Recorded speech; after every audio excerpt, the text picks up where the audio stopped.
Hello and welcome everybody to our next session. Our speaker is Sam Ross, and he's a master student of aerospace engineering at the University of Cambridge in the UK.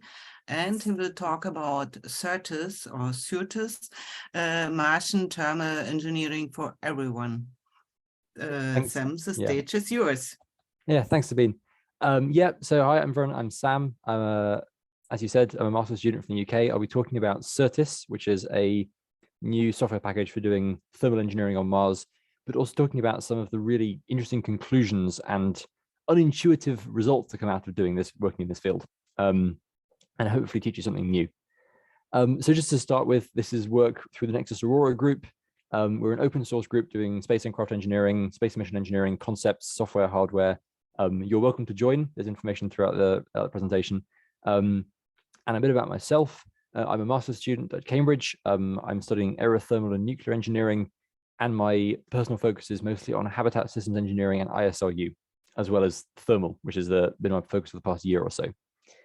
So to introduce, I'm going to do this in this presentation, something a bit weird. I'm going to tell you 3 things that make no sense to you right now. I guarantee you. And by the end of the presentation, you will agree with every single one of them. I call them the Martian thermal paradoxes because they're 3 statements that are bizarre, and they're bizarre, but they're correct, which is always the best kind of statement. So the first statement is that, as far as we're concerned as engineers, the surface of Mars is hotter than Earth, which is untrue. Clearly, we know how hot Mars is. We know it's colder than Earth, but yet the paradox stands, and I'll explain why shortly. Secondly, and this may annoy any habitat engineers here, is that the most important part of a habitat, by far, not the structure, not the life support, it's the paint job. And thirdly, perhaps the most bizarre of all, is that tunnels on Mars are hot, but caves on Mars are cold, which makes, again, no sense. It may annoy some of you, but by the end of this presentation, you will agree with all these statements. But before we can do that, we need to rewind a bit and look at the basics of spacecraft thermal engineering. This applies to spacecraft, habitats, systems in space, but I'm going to look at this through the lens of habitats in particular. So there are 3 questions you have to answer to do a spacecraft thermal analysis. The first question is, how much heat do we exchange with the environment? How much do we gain from the sun? How much do we lose and gain from radiation? If we're on a planet, do we have conduction to the ground? If we're in an atmosphere, do we have convection? Second question, how much heat are we generating internally through equipment heat loading, eclipse systems, life supports, experiments, payload, ISRU, the people who have body heat? And finally, when we have this number, these 2 numbers, we can say how much equipment do we need? How much thermal control? Do we need radiators to reject heat? Do we need heaters to gain heat? Once we have that, how much power, mass, volume control do we need to make all this balanced out? This is very much how you do any thermal engineering in any context, whether it's for a house, or for a piece of electrical equipment, or for a spacecraft. Now, of these 3 questions, they're difficult in different ways to answer. Question 2, how much heat is generated internally, is actually pretty easy to answer because you need to go through the equipment and add it all up. That's not that hard. And thermal control equipment is actually surprisingly easy to get an early analysis on because there's lots of good data out there from NASA and other bodies which will give you approximate numbers for how effective radiators can be, how good heaters can be, and you can get a pretty good ballpark within maybe 10, 15%, almost immediately, just with information available publicly. But question 1, environmental heat exchange, is a lot harder. It's a lot harder to get a good number on.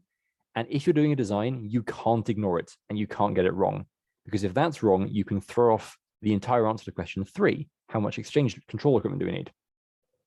And the reason it's complicated is there's a lot of stuff going on when you're exchanging heat with the environment. There's lots and lots of physics occurring. You've got heat gain from multiple sources. You've got solar radiation, apricity is the nice word for it, where you have the warmth of the sunlight. Also reflected solar radiation, which is actually a big factor in low Earth orbit, but also on planetary bodies as well. And also thermal radiation from your surroundings. While rocks on Mars are cold, they're still emitting heat to some extent, and that needs to be factored into equations. Then, of course, you're losing heat as well. Thermal radiation is, we assume, is the very large factor. If you're outside of an atmosphere, it's the only factor and the only way to lose heat. On Mars or on any planetary body, you've got conduction through to the ground, through your legs of your vehicle if you're on legs, or directly in if you're resting on the surface.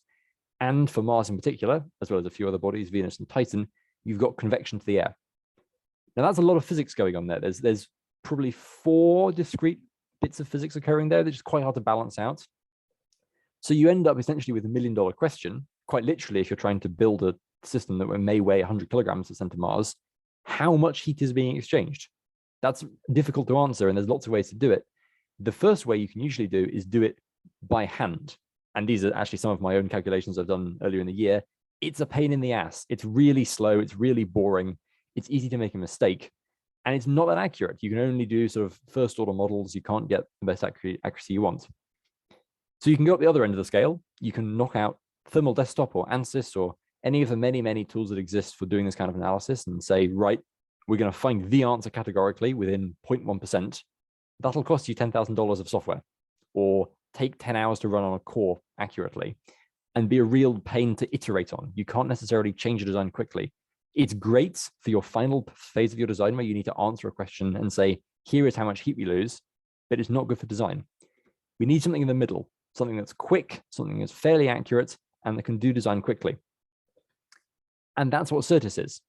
Syrtis is a Python package that can get you environmental heat loss, environmental heat gain for an arbitrary habitat design on Mars in less than a second. That's the basic pitch of it. It's really, really optimized for this early stage of the design process where you want to try designs quickly, see what they can do, and get numbers that are accurate enough to proceed with the design. So what can it do for you? Pretty much everything you need to analyze habitat on Mars. It can do radiative transfer with the ground and sky, convection, solar heat gain, conduction. It can do pretty much arbitrary geometries for solid layers, air gaps, the ground, different bits inside. It's not perfect. It can't do everything, but it can get you pretty much everything you need for an early preliminary design. And once you have that, you can start answering questions, and you can start making conclusions from those questions. And this is where the paradoxes come in, and some of the things that you need to be aware of when doing this design. This is things that have come out of the research. I've spent the past sort of 3 months working on this, and I've come to these conclusions that are very counterintuitive. And I'd like to share them with you because they're really interesting and really unexpected, and I think can really help people drive designs in a positive direction. So let's start with the first paradox, which is that Mars is hot, because of course it isn't. Mars is not hot. But as engineers, we don't care about how hot the temperature is. We care about what it actually means to feel hot as part of an engineering system. So let's take an example, because it's all very abstract. Let's take me on a holiday in my shorts and say, right, I have an internal heat generation. I'm producing heat through my own body, about 100 watts of it, maybe more, maybe less if I've gone for a jog.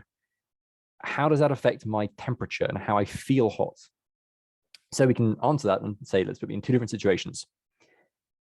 I can go on the right, I don't wear this in the snow, but you could put me in some clothing, maybe shorts, maybe a jacket, in a snowy day on Earth. So it's in air with the air temperature is maybe 0 degrees Celsius, maybe a little lower. Or on the left, which is much more enjoyable, is put me in the ocean in a warm beach. The water's maybe 15, 20 degrees, the air's maybe 25 or 30. Now the effect of those is very, very different. Because as anyone knows who's gone outside in an overly thick coat in winter, you can absolutely feel very hot when it's cold outside. And you can go for a very long time in cold air if you're working physically, if you're even just sort of vigorously walking or jogging.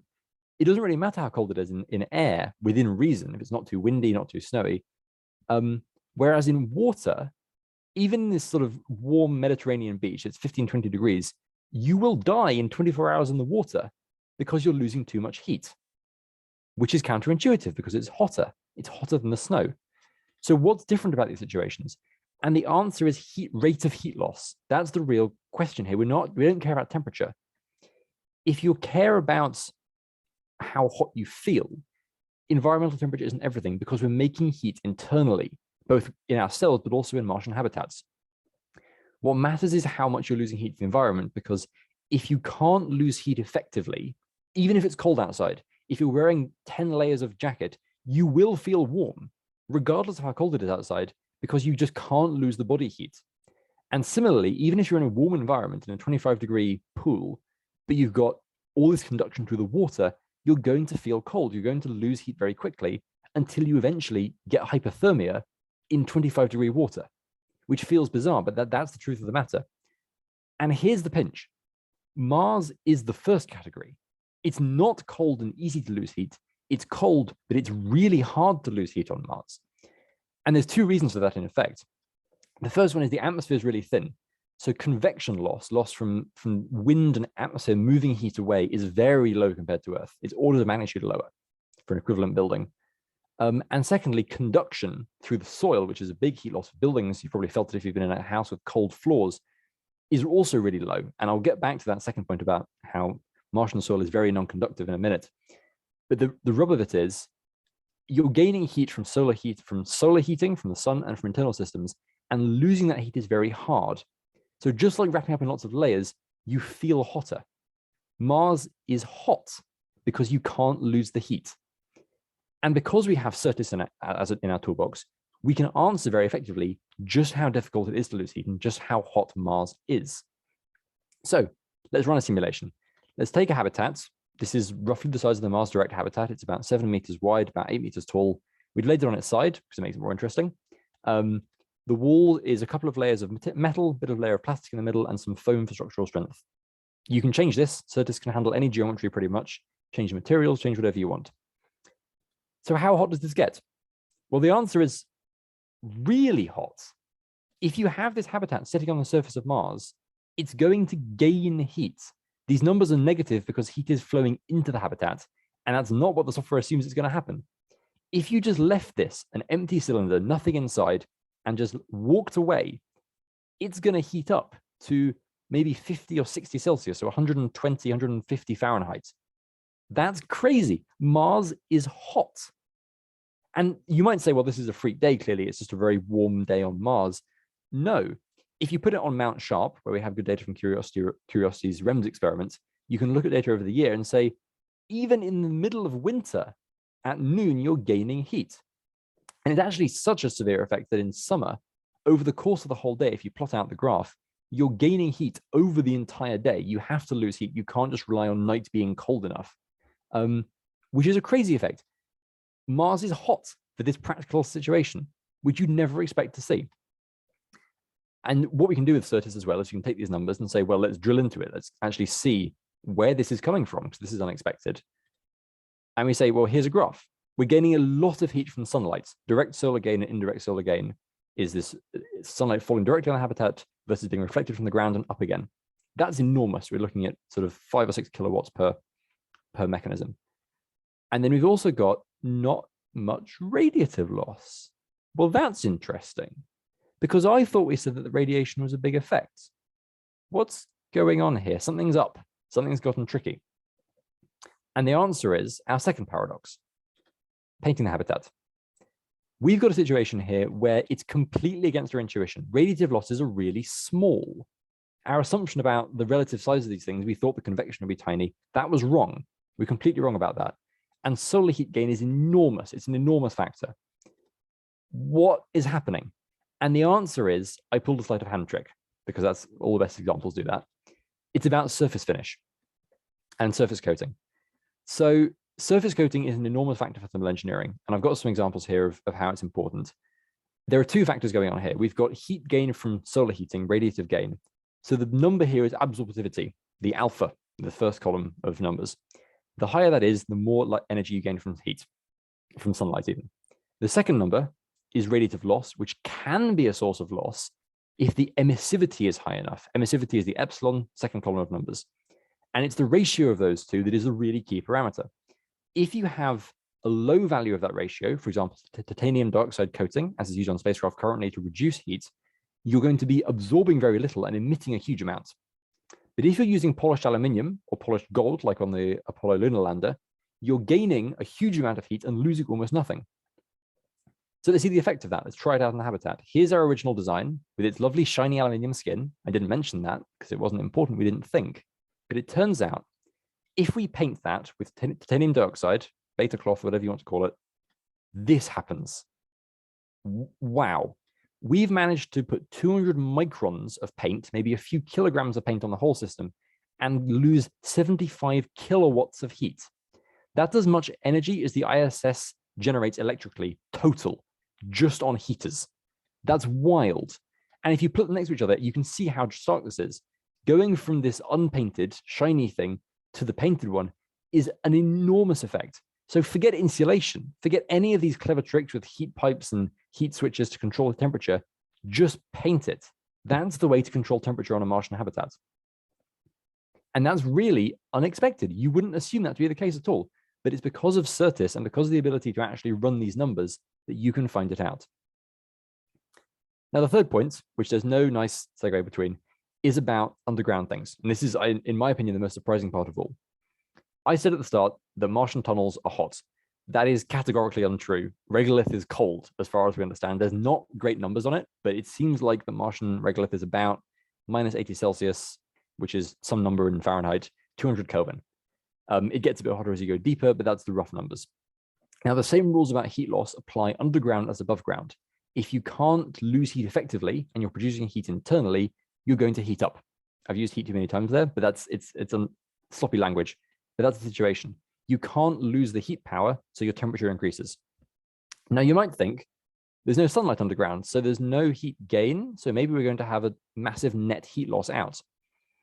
But also, there's no radiation either, which, if you can get the temperature, the surface coatings right, can be a really big factor. So the only way to lose heat if you're in a tunnel, in a completely buried in a trench and pour soil on top, is through conduction. So the big number now we care about is regolith thermal conductivity, the measure of how effective that is. And this is where it gets really physically weird, is that in situ data on this is really odd. There's orders of magnitude variation between different sites that have been measured, different experiments, and the numbers come out unintuitive initially. The conductivity is too low.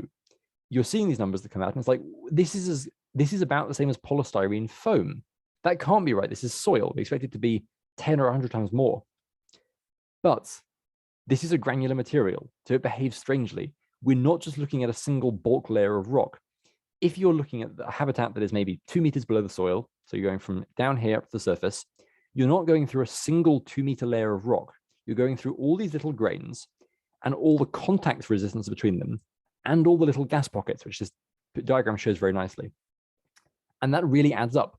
And because the surface contact is low, the resistance is high, the gas conductivity is really low because the density is so poor, you end up with this very, very low conductivity material that's more like polystyrene foam than anything else. And if you think about it that way, why on earth would you bury a habitat? It doesn't make any sense, because you wouldn't bury a habitat on Earth in 2 meters of packing foam. Of course it's going to overheat. So let's try it out. Let's take a habitat, we'll bury it in a nice shallow trench, maybe 1.5 meters down, probably a good number for radiation protection, as a sort of guess. And for comparison, we'll put it in a lava tube. Same habitat, this is different to before, but the numbers don't quite, the exact details don't matter too much. We're putting it in a lava tube, so it's got this massive area around it. You're inside a sort of 40-meter diameter tube, so you've got a huge surface area you can actually radiate to now. Previously, you can only conduct if you're in the trench. And what happens? Well, let's compare it, and we'll compare it to one on the surface for reference. It's more or less what we think now. On the surface, you've got this huge variability between very hot days. So if you're losing very little heat, maybe about 1800 watts, where it's high sunlight, high temperatures, all of this, versus at night when it's cold, you're losing a lot more. In a tunnel, you lose effectively zero because the soil is so non-conductive. You just can't handle it. And in a lava tube, it's really consistent because there's no sunlight. It's more like what you'd expect for an underground system. You can lose all this energy to radiation, but you can't lose it the same way to, there's still no conduction happening. So if you have a low conductivity regolith that you're burying yourself in, you're going to get hot. That's the end of the day. But in a cave or in a lava tube, there's no solar gain, but there is radiative loss. So you get cold. So in fact, we were right. A tunnel is hot and a cave is cold. So now we've answered all these paradoxes we set up at the start. They all make sense now. The surface of Mars is hotter than Earth. Well, scientifically it's not, but as engineers, we care about heat loss. And because of the properties of Mars, it's harder than we expect. So habitats can overheat very easily. We talk about the paint job, which sounds nonsensical, but we know that radiation can dominate heat transfer on Mars.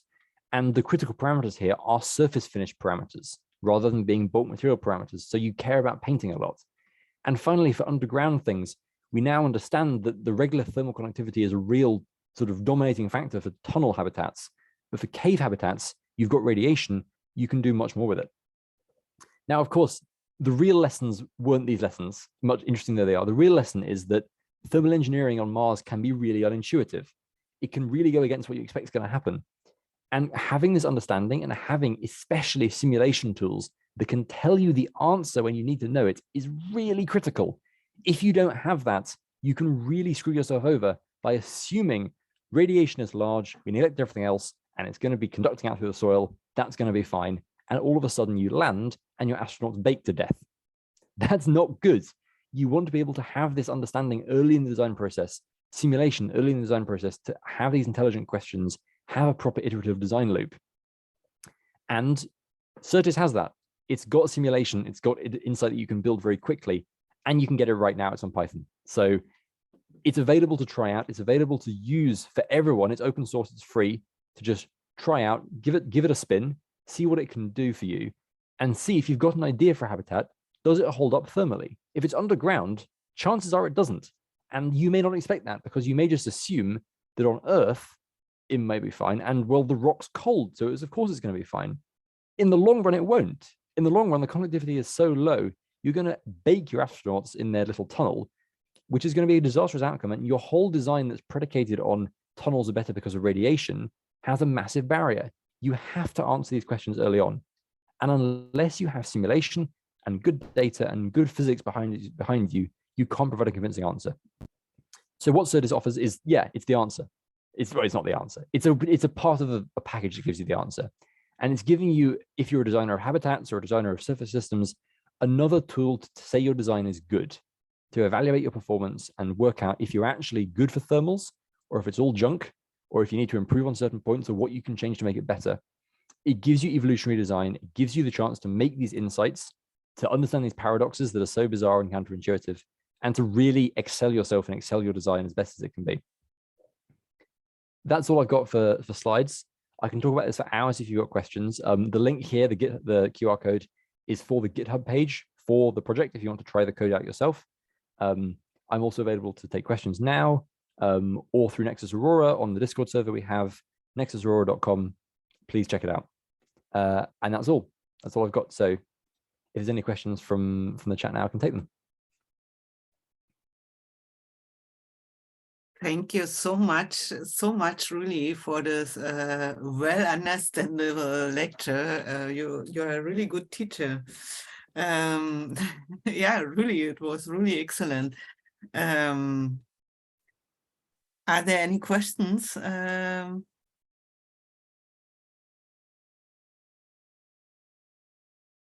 Obviously, there are no questions. I've clearly covered everything. Yeah, great presentation. Yeah, it was a really great presentation. I'm amazed. I'm really amazed.